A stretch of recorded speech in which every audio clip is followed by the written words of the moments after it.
नमस्कार दोस्तों, कैसे हैं आप सब। उम्मीद कर रहा हूँ बहुत अच्छे होंगे। तो आइए आज शुरू करते हैं हम राजकोषीय नीति, फिजिकल पॉलिसी ऑफ इंडिया। ठीक है। जिसको हमने इसके जो पीछे वीडियो था उसमें 2 वीडियो में हमने समझा था आरबीआई और जो मौद्रिक नीति होती है वो क्या होता है। ठीक है। आज हम उसी का नेक्स्ट वीडियो है जिसमें हम राजकोषीय नीति समझेंगे।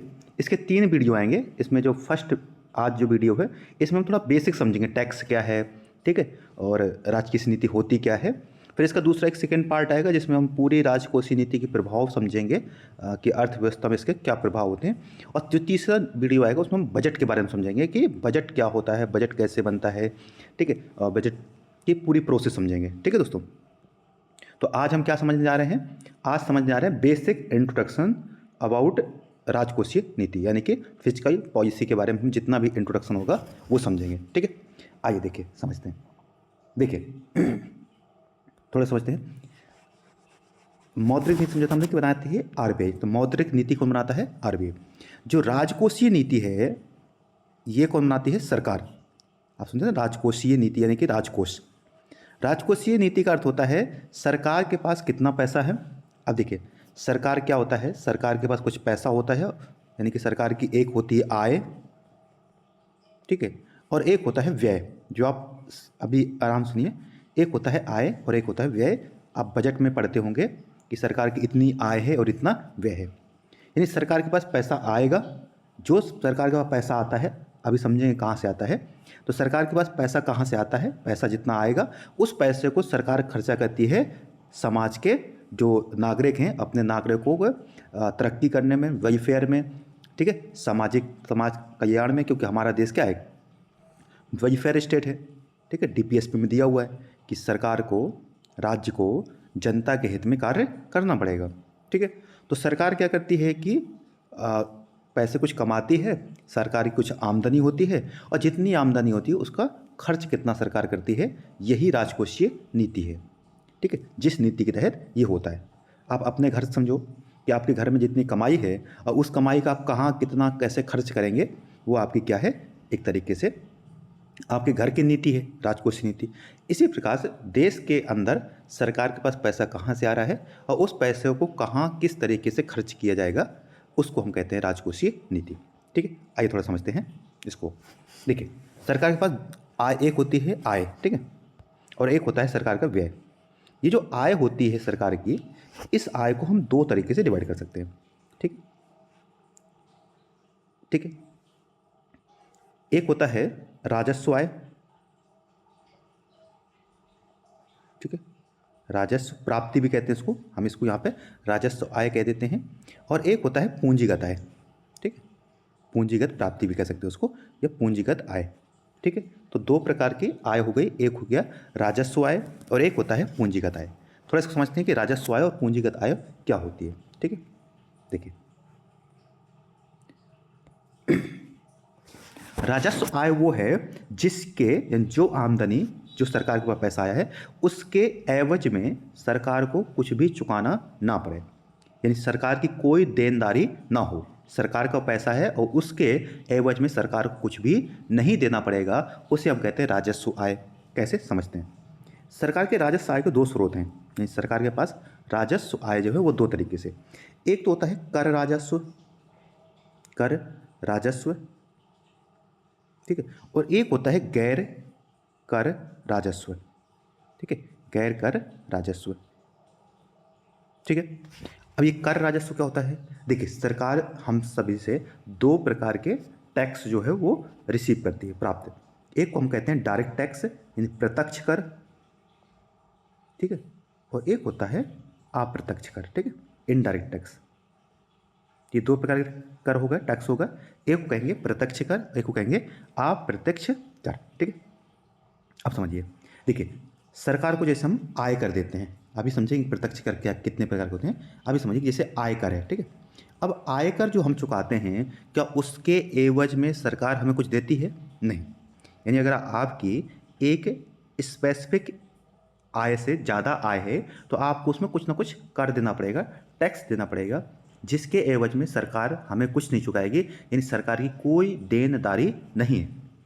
ठीक है। ऐसे आय को हम कहते हैं कर राजस्व आय। ये राजस्व आय है, यानी ऐसी आय जिसमें सरकार के ऊपर कोई देनदारी नहीं होती है। ठीक है। उसी प्रकार अप्रत्यक्ष कर, जैसे जीएसटी है, तो हम कोई भी वस्तु खरीदते हैं उसमें जीएसटी पे करते हैं, या कोई सर्विस प्राप्त करते हैं उसमें जीएसटी देते हैं। इस जीएसटी के एवज में सरकार की कोई देनदारी नहीं बनती है, यानी सरकार इस जीएसटी को वापस किसी तरीके से, हाँ सरकार जनता के फेवर में काम करेगी, नीतियाँ बनाएगी, सड़क वो बनाएगी, ठीक है, परंतु जिस व्यक्ति ने जीएसटी पे किया है उसको डायरेक्ट सरकार कुछ भी नहीं वापस करेगी। इसको हम कहते हैं कर राजस्व।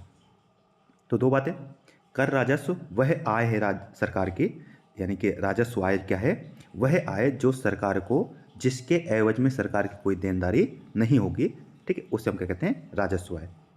अब राजस्व आय भी बता दी मैंने आपको, दो प्रकार की है, एक को कहेंगे कर राजस्व और एक है गैर कर राजस्व। कर राजस्व मतलब जो सरकार को टैक्स से प्राप्त होगा। अब इसमें टैक्स दो प्रकार के हैं, प्रत्यक्ष कर और अप्रत्यक्ष कर। समझेंगे अब दोनों ये क्या होते हैं। दूसरे समझते हैं कि जो गैर कर राजस्व है वो क्या है। ठीक है, गैर कर राजस्व क्या है। गैर कर राजस्व का अर्थ है कि जैसे सरकार की पीएसयू है, ठीक है, पीएसयू सरकारी कंपनियां हैं, ठीक है, पब्लिक सेक्टर यूनिट जो हैं, ठीक है, जो सरकार की कंपनियां हैं उससे सरकार को कोई प्रॉफिट हो, ठीक है, सरकार को कोई फायदा हो, मुनाफा हो। अब ये जो मुनाफा होता है इसको इस पर सरकार, ये सरकार को प्राप्त हुआ है, इसके प्रति सरकार की कोई देनदारी नहीं है। मैं यहाँ बात कर रहा हूँ सरकार को जो मुनाफा हुआ है उस पर सरकार की कोई देनदारी नहीं है।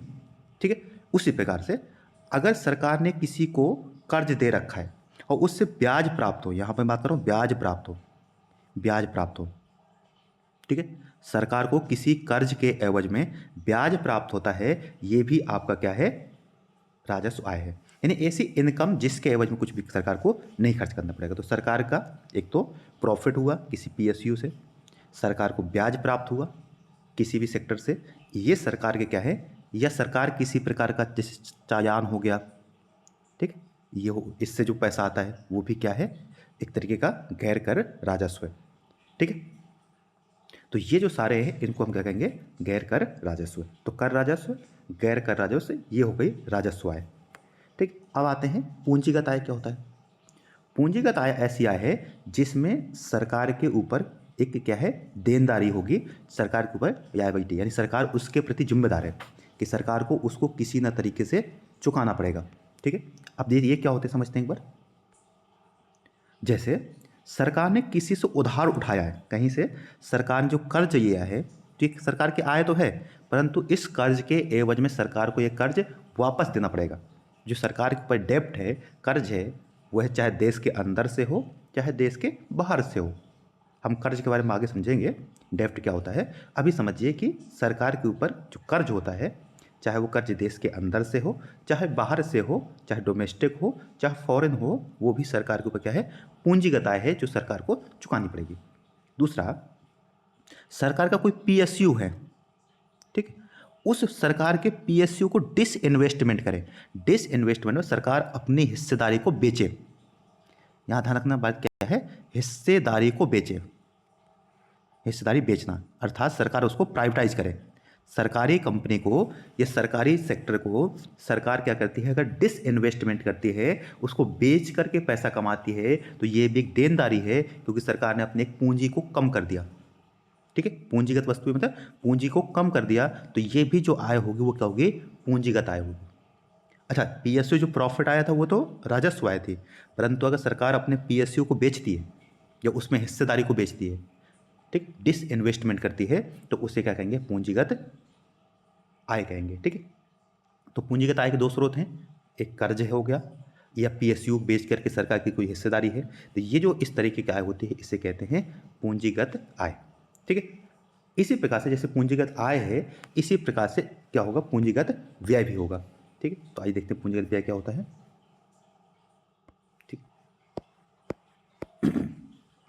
जिस प्रकार सरकार की आय है दो प्रकार से, उसी प्रकार से सरकार के पास क्या होगा, व्यय होगा। ठीक, व्यय, इसके भी दो प्रकार होते हैं, एक हम कहेंगे राजस्व व्यय, राजस्व व्यय, और एक होगा हमारा पूंजीगत व्यय। ठीक है, पूंजीगत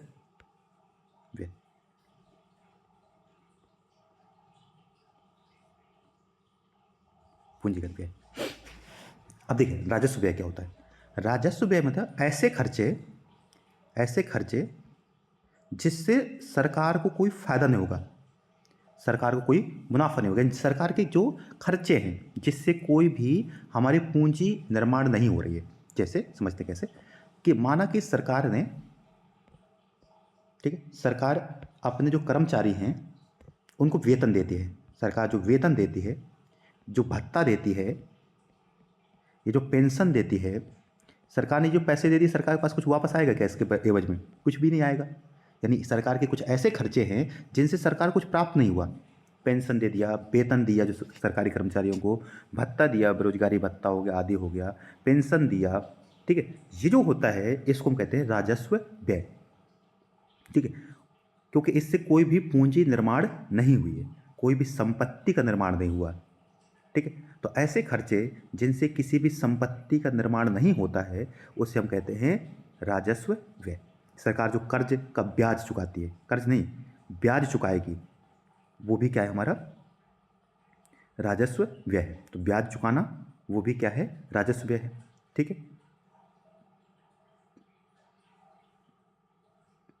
वेतन, भत्ता, पेंशन, ब्याज, ये सभी के सभी हम क्या मानेंगे, इन सबको कहेंगे कि ये हमारे क्या हैं सरकार के राजस्व व्यय, क्योंकि इनसे संपत्ति का निर्माण नहीं हुआ। अब इसी का दूसरा समझते हैं पूंजीगत व्यय क्या होता है। पूंजीगत व्यय ऐसी होती है जिनसे किसी संपत्ति का क्या हो निर्माण हो। ये सरकार को कुछ न कुछ सरकार की जिम्मेदारी जो है सरकार के, ये तो सरकार की संपत्ति का निर्माण हो, या फिर सरकार के ऊपर जो दायित्व है वो कम हो जाए, सरकार के ऊपर जो लायबिलिटी है वो कम हो जाए, तो उसे क्या कहेंगे हम पूंजीगत व्यय कहेंगे। कैसे? सरकार अगर बनाती है, सड़क बनाती है, यानी कि अवसंरचना बनाती है, क्या बनाती है अवसंरचना का निर्माण करती है।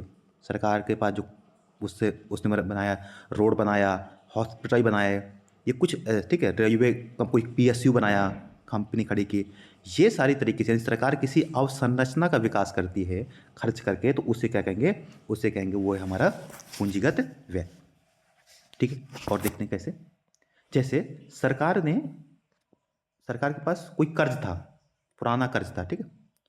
अब वो कर्ज सरकार कहती है कर्ज चुका देती है, कर्ज चुकाना। अच्छा, ब्याज चुकाना तो क्या हो गया हमारा, ध्यान रखना है, ब्याज चुकाना राजस्व है, परंतु अगर कर्ज चुकाया तो सरकार की जिम्मेदारी थोड़ा कम हुई कि नहीं हुई। सरकार के ऊपर जो दायित्व था, सरकार की जो देनदारी थी, सरकार की देनदारी कम हुई कि नहीं हुई, ठीक है। तो सरकार की अगर देनदारी कम होती है या सरकार किसी ऐसी अवसंरचना का विकास करती है जिससे बाद में कमाई होगी, उस सारे खर्चों को क्या कहेंगे हम पूंजीगत व्यय। तो सरकार की देनदारी कम होना, यानी जैसे सरकार ने कर्ज चुका दिया तो देनदारी कम हुई, परंतु ब्याज चुकाने से देनदारी अभी कम नहीं हुई, क्योंकि कर्ज तो वापस चुकाना ही पड़ेगा। तो ब्याज चुकाना क्या है पूंजीगत व्यय है। राजस्व व्यय है। ब्याज प्राप्त होना राजस्व प्राप्ति है। जबकि कर्ज देना, अगर हम किसी को कर्ज दे रहे हैं तो उस समय ब्याज आएगा।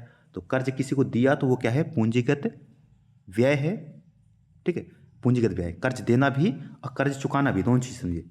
कर्ज देना किसी को, अगर दूसरे देशों को हम क्या कर रहे हैं या किसी भी दूसरे राज्यों को किसी को कर्ज दे रहे हैं, कर्ज देना भी पूंजीगत व्यय है, क्योंकि इससे पूंजी निर्माण हो रही है, यानी बाद में पैसा प्राप्त होगा कहीं ना कहीं से, उसके बीच में कर्ज प्राप्त उसका ब्याज प्राप्त होगा, कुछ ना कुछ प्राप्त होगा, तो वो क्या है हमारा पूंजीगत व्यय है। या जो पुराना हमारे पास कर्ज था उसको चुका दें तो भी वो क्या है पूंजीगत व्यय है।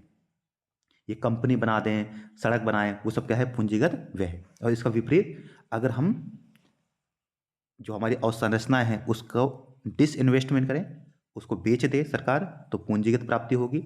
कर्ज कहीं से बाहर से प्राप्त करें, पूंजीगत प्राप्ति होगी। हमारा जो कर्ज था, हमने जो दे रखा था, वो हमारे पास आ जाए तो भी पूंजीगत प्राप्ति माना जाएगा, ठीक है। तो ये सारी चीज़ें खर्च करेंगे तो पूंजीगत व्यय हो गया, और अगर हमें प्राप्त होगा तो पूंजीगत आय हो गया, ठीक है। तो आप समझ गए होंगे आप पूंजीगत आय क्या है, पूंजीगत व्यय क्या है, ठीक है। अब आइए थोड़ा सा समझते हैं कि सरकार के राजकोषीय नीति के कौन कौन तत्व हैं। देखिए वही चीज़ यहाँ दे रखा है, क्या दे रखा है, रेवेन्यू, सरकार के पास आय, ठीक है। तो आय में बताता है कि सरकार के पास कितने प्रकार के राजस्व आय और पूंजीगत आय। तो राजस्व आय में दो प्रकार के हैं, एक तो कर राजस्व और एक है गैर कर राजस्व। जैसे सार्वजनिक उपक्रम जो है उनसे कोई प्रॉफिट होता है, कई समय ब्याज प्राप्त होता है, ठीक है, ठीक, ब्याज प्राप्त हुआ, कोई चालान से पैसा आया है, इन सब से जो प्राप्त होता है वो क्या है हमारा पूंजीगत, सॉरी गैर मतलब राजस्व आय है। और राजस्व आय का कौन सा, गैर कर राजस्व आय, ठीक है।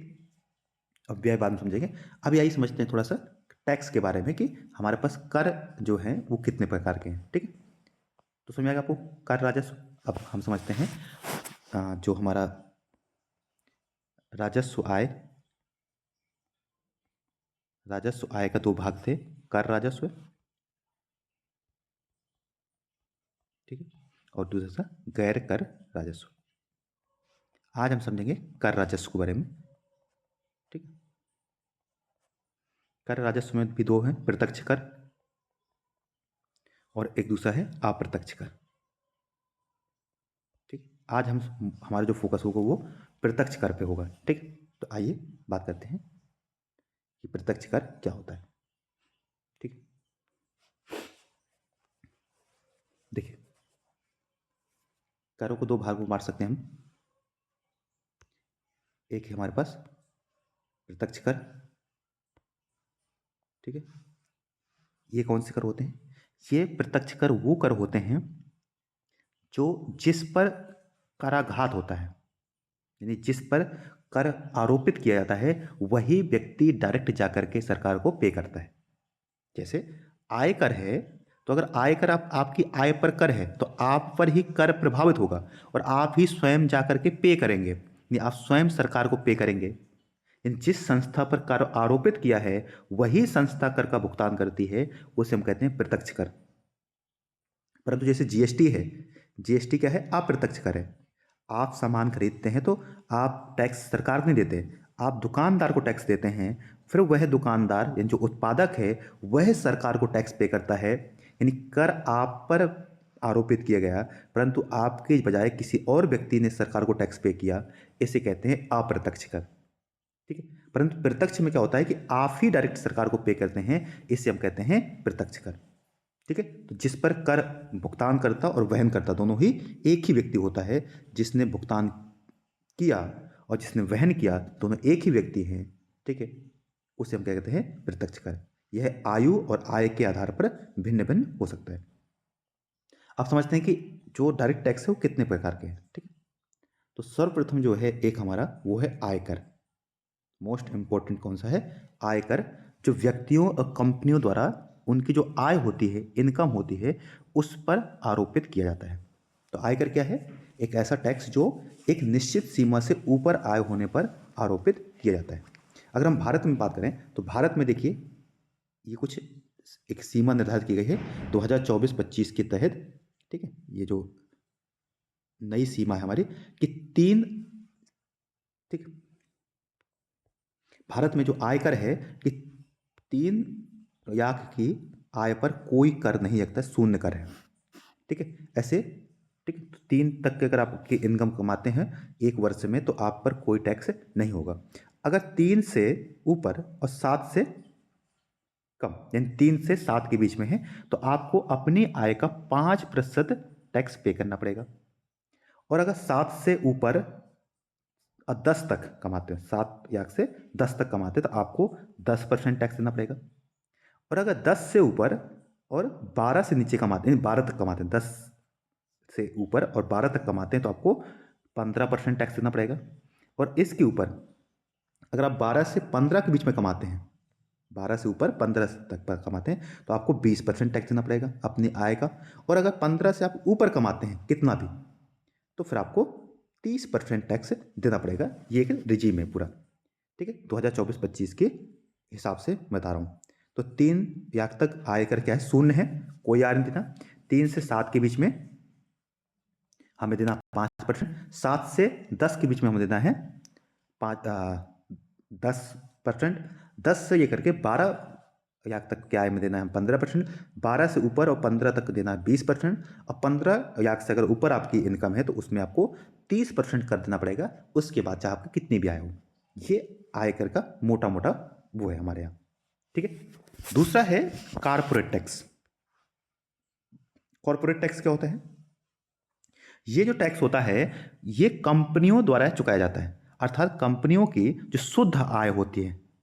शुद्ध आय का अर्थ हुआ कि पूरा खर्चे काटने के बाद कंपनी जितना कमाया उस कमाई में से सर कंपनी अपने सारे खर्चे काटने के बाद कंपनी के पास जो बचत होती है, जो बचता है, उस आय पर कंपनियों को एक टैक्स पे करना पड़ता है, जिससे हम क्या कहते हैं, कॉरपोरेट टैक्स कहते हैं। ठीक है, क्या कहते हैं इसको, कॉरपोरेट टैक्स कहते हैं। तो कॉरपोरेट टैक्स क्या है, कंपनियों की जो आय होती है उस आय पर जो टैक्स इंपोर्ट किया जाता है, इम्पोज किया जाता है, उसे हम कहते हैं कॉरपोरेट टैक्स। तो ये भी एक कौन सा टैक्स है, प्रत्यक्ष कर है, क्योंकि एक कंपनियों को डायरेक्ट पे करना होता है। तीसरा आता है संपत्ति कर, प्रॉपर्टी टैक्स। ये होता है कि अगर आपकी एक संपत्ति एक निश्चित सीमा से अधिक है तो आपकी कंपनी सॉरी आपकी संपत्ति अगर एक निश्चित सीमा से अधिक है तो उस पर जो टैक्स होता है उसे कहते हैं संपत्ति कर या संपत्ति प्रॉपर्टी टैक्स। ठीक है, इसके बाद एक आता है कैपिटल गेन टैक्स। ये क्या होता है, मानिए कि आपके पास कोई पूंजीगत संपत्ति है। क्या है, पूंजीगत संपत्ति है। जैसे माना कि आपके पास एक घर है, कोई प्रॉपर्टी है जिसको आप 3 वर्ष से अधिक समय से आपके पास कब्जे में है और आप उसको बेचते हैं। तो आपने बेचा तो माना कि जब 100 रुपये कीमत थी उसने, जब आपने आपके पास थी, 3 वर्षों तक आपने उसको अपने पास रखा और 3 वर्ष बाद आपने बेचा, अब माने 100 रुपये के बजाय वही 300 रुपये में बिकी। जब आपके पास थी तब उसकी कीमत 100 रुपये थी, आपने उसने 3 वर्ष तक उस संपत्ति को अपने पास रखा, उस जमीन को आपने रखा कब्जे को, और उसके बाद आपने 300 में बेचा। तो 300 बेचा तो 200 रुपये का फायदा हुआ आपके पास। ये जो 200 रुपये का फायदा हुआ है इसे वो कहते हैं कैपिटल गेन टैक्स, कि आपने कितना गेन किया। और इस पर सरकार कहती है कि हम 20% का टैक्स प्राप्त करेंगे। ठीक है, तो अगर कोई रियल एस्टेट यानी कोई ज़मीन है उसमें जो लॉन्ग टर्म 3 वर्ष या अधिक कहते हैं 36 महीने तक अगर आप उसमें रखते हैं तो उसका जितना कीमत बढ़ेगा उस कीमत का 20% आपको टैक्स देना पड़ेगा। इसे कहते हैं कैपिटल गेन टैक्स। देखिए एक और होता था विरासत कर। विरासत जैसे आपके पिताजी या आपके दादाजी या पिताजी आपको संपत्ति ट्रांसफ़र करते हैं, आपके खेत घर वो जो है अगर वो ट्रांसफ़र किया जाता है तो उस पर एक टैक्स देना होता था, जिसे हम कहते हैं उत्तराधिकार टैक्स या इनहेरिटेंस टैक्स, जिसको 1985 में राजीव गांधी सरकार द्वारा समाप्त कर दिया गया था। ठीक है, तो ये टैक्स अब नहीं है भारत में, जिसको हम क्या कहते हैं, विरासत कर या इनहेरिटेंस टैक्स। ठीक है, अब वही बात करते हैं, दूसरा है अप्रत्यक्ष कर। अप्रत्यक्ष कर वो कर होते हैं जो जिस व्यक्ति पर आरोपित होता है वह व्यक्ति न दे करके कोई और व्यक्ति उसको पे करता है। मतलब आरोपित व्यक्ति पे हुआ है, उपभोक्ता पे हुआ है, परंतु उसका जो उसको जो पे करेगा वो कौन करेगा, विक्रेता। किससे प्राप्त करके, उपभोक्ता से। मतलब हम उसको टैक्स देंगे किसको, विक्रेता को, और फिर विक्रेता उसको आगे जा करके सरकार को पे करेगा। यह वस्तुएं स्वयं को जो कीमत होती है उस पर समाहित होता है। जैसे अगर 100 रुपये का आपने कोई चीज़ खरीदा है तो उसमें जीएसटी भी ऐड की जाएगी, और वह माना कि जीएसटी अगर 5% है वह 105 रुपये आपको पे करने होते हैं, तो उसी कीमत में इसको ऐड कर दिया जाता है। इसमें भुगतानकर्ता और वहनकर्ता दोनों डिफरेंट होते हैं, ये याद रखिएगा। ठीक है, इसके कुछ उदाहरण हैं। अभी तो भारत में कुछ टैक्स में से ज़्यादातर जो टैक्स थे वो जीएसटी में आ चुके हैं, गुड्स एंड सर्विस टैक्स। समझें क्या होता है, तो अभी तक जितने भी ज़्यादातर टैक्सेस हैं वो किस में आ चुके हैं, गुड्स एंड सर्विसेज टैक्स। एक होता है कस्टम ड्यूटी, जो आयात निर्यात होता है, हम कहीं से बाहर से कुछ आयात करते हैं या उसको कुछ वस्तुओं को निर्यात करते हैं, उसको एक है कस्टम ड्यूटी। एक होता था उत्पाद शुल्क एक्साइज ड्यूटी, और एक होता वैट। इन दोनों को अब जीएसटी में ऐड कर दिया गया, तो इसको यहाँ पे अब समझने की जरूरत नहीं है। ठीक, तो ये हो गया हमारा अप्रत्यक्ष कर। कुछ और प्रकार से हम डिवाइड कर सकते हैं कर को। एक होता है प्रगतिशील कर, या ठीक है, जिसको हम प्रोग्रेसिव टैक्स कहते हैं। एक होता है प्रोपोर्शनल टैक्स और एक होता है रेग्रेसिव टैक्स, प्रतिगामी टैक्स। इसको हम अग्रगामी भी कह सकते हैं। ठीक है, अग्रगामी या प्रोग्रेसिव टैक्स। इसका अर्थ क्या होता है, इसका अर्थ ये होता है कि जैसे आयकर सपोज, तो आयकर में अभी हमने देखा था कि अगर आपके पास 3 लाख रुपए तक आय है तो उसमें टैक्स कितना था, 0 था। 3 लाख के ऊपर और 7 तक जो था, 3 से 7 के बीच में अगर आपके आए थे तो इसमें कितना 5% था, और फिर 7 से ऊपर बढ़ करके हो गया था 10 तक हो गया था, तो उसमें आपको टैक्स जो देना था, कितना देना था, वो 3 से 7 5%, और 7 से 10 तक था, ठीक, 10%। फिर 10 से 12 15%, 12 से 15 20%, और फिर उसके बाद 30% हमें देना था। तो आप देख पा रहे हैं जैसे जैसे आपकी आमदनी बढ़ती आ रही है, आय बढ़ती आ रही है, वैसे वैसे टैक्स की दर बढ़ती जा रही है। इस प्रकार के टैक्स को, यानी कि आय बढ़ने के साथ टैक्स की दर भी बढ़ती है, उससे कहते हैं प्रोग्रेसिव टैक्स, प्रोग्रेशन हो रहा है। और जैसे आयकर, और इसको अच्छा माना जाता है कि भाई जिसके पास ज़्यादा आय है उससे आप ज़्यादा टैक्स प्राप्त करो, जो गरीब व्यक्ति है उसके पास टैक्स का भार थोड़ा कम होना चाहिए। तो इस कर को थोड़ा सा बेटर माना जाता है गरीबों के हिसाब से। दूसरा होता है प्रोपोर्शन, यानी एक समानता, जिसको हम कहते हैं प्रोपोर्शनल टैक्स, यानी कि सभी चीज़ों पर, सभी के ऊपर समान रेट से टैक्स को आरोपित किया जाए। जैसे जीएसटी जो है वो एक तरीके का प्रोपोर्शन टैक्स है कि अगर दो व्यक्ति, चाहे एक अमीर हो चाहे गरीब हो, अगर एक ही वस्तु खरीदते हैं तो दोनों को समान रेट पर, समान दर पर, या उसी दर पर आपको टैक्स पे करना होगा। इसे कहते हैं एक समान दर पर टैक्स पे करना, ठीक है।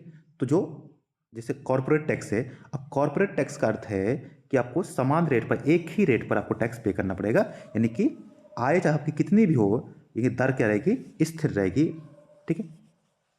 जो सिंपल इसको जीएसटी से हम ऐड कर सकते हैं, ठीक है, कि आपकी आय चाहे मतलब कितनी भी हो, लेकिन दर जो रहेगी वो एक समान रहेगी। तीसरा कह सकते हैं प्रतिगामी, इसका विपरीत होता है। इसमें क्या है कि जैसे जैसे आपकी आय बढ़ती जाएगी टैक्स कम होता जाएगा, ठीक है। आय बढ़ने से आप पे टैक्स का प्रभाव कम पड़ता है, इसको हम कहते हैं प्रतिगामी या रिग्रेसिव टैक्स। और इसको सही नहीं माना जाता है कि भैया जिस पे आय बढ़ रही है आप उस पर टैक्स घटाते जा रहे हो, जो गरीब हैं जिनकी आय कम है उस पर टैक्स बढ़ा रहे हो, तो इससे हम क्या कहते हैं, रिग्रेसिव टैक्स कह सकते हैं, ठीक है। तो समझ में आएगा, प्रोग्रेसिव, आय बढ़ने के साथ टैक्स की दरें बढ़ती हैं।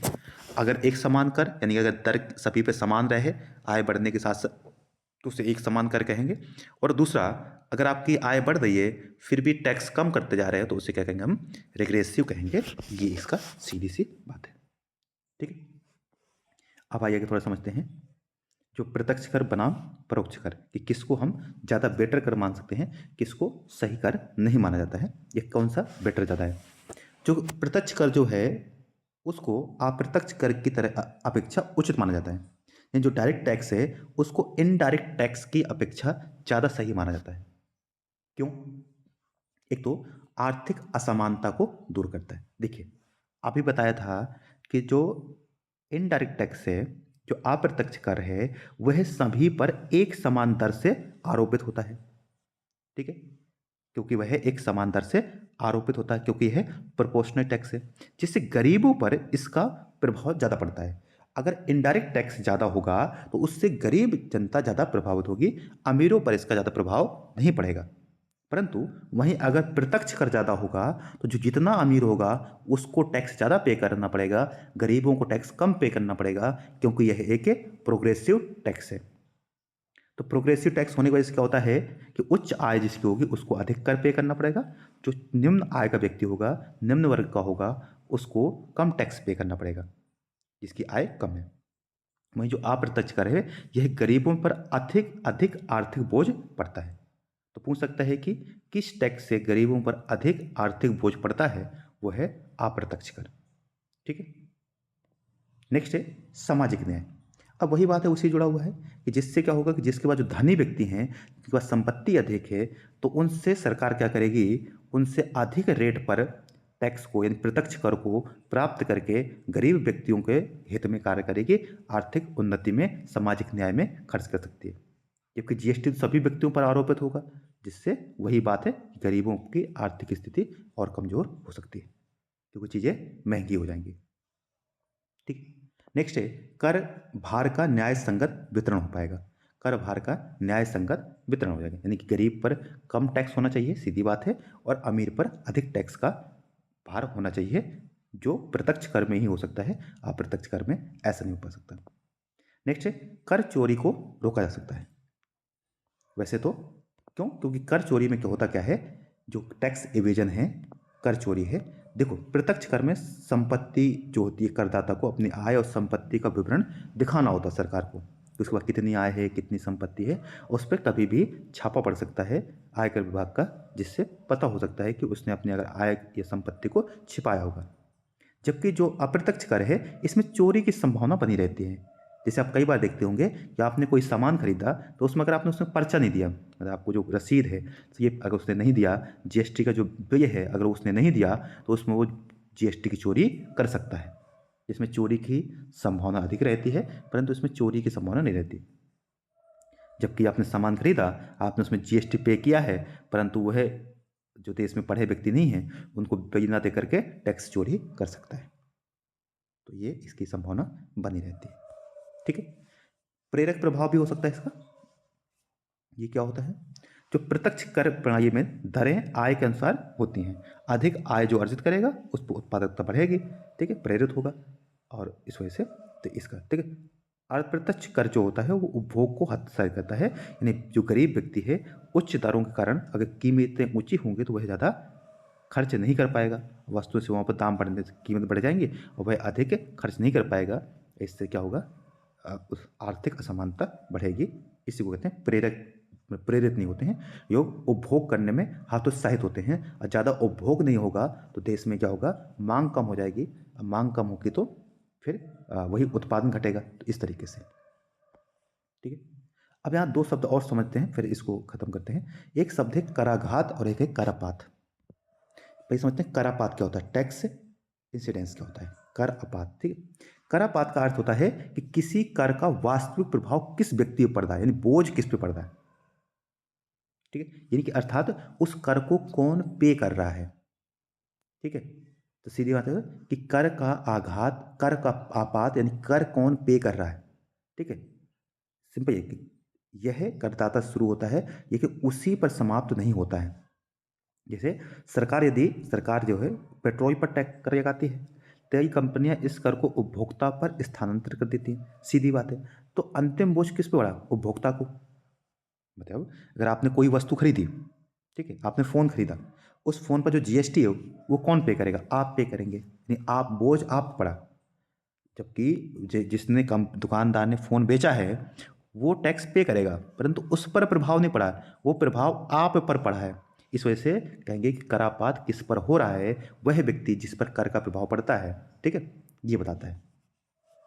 तो यह निर्धारित करता है कि कर का वास्तविक भुगतान कौन करेगा, यानी कि वास्तव में कर का भुगतान कर कौन रहा है? तो उपभोक्ता। यह उत्पाद या सेवा की कीमत, मांग और आपूर्ति पर निर्भर करता है। दूसरा है कराघात। ठीक है, टैक्स इम्पैक्ट। कराघात का मतलब होता है कि किस पर कर लगाया गया है, या कर को प्रारंभ किसने किया है, यानी का किसने भुगता है। यह वह स्थिति जब कर लागू होता है और करदाता इसे स्वीकार करना पड़ता है। ये समझो, यदि आय कर लगाया जाता है तो कराघात उस व्यक्ति पर होगा जिसकी आय पर यह कर लगाया गया है।